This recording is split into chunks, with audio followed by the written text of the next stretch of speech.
Beredar video kayu-kayu besar terbawa banjir bandang di Batangboro, Tapanuli Selatan.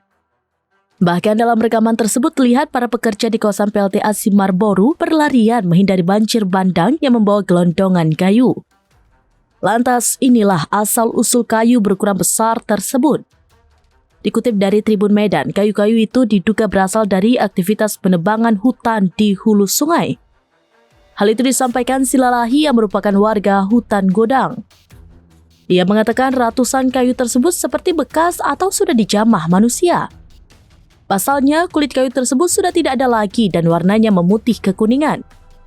Silalahi mengatakan kayu-kayu itu terbilang tidak layak pakai dan sengaja dibiarkan begitu saja seusai ditebang.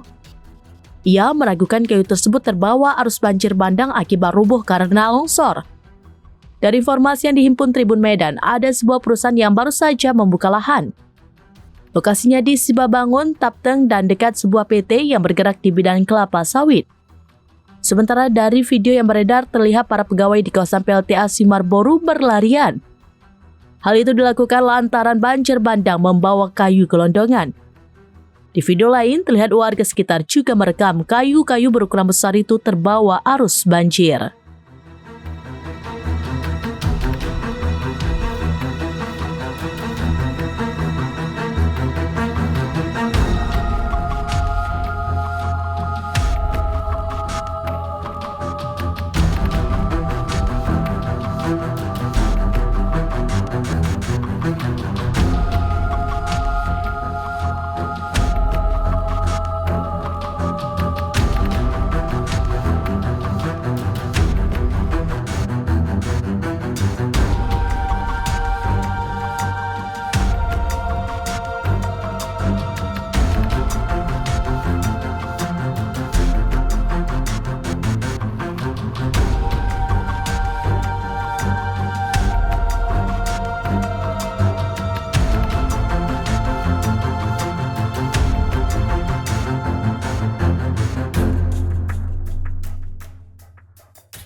Download Tribun X sekarang, menghadirkan lokal menjadi Indonesia.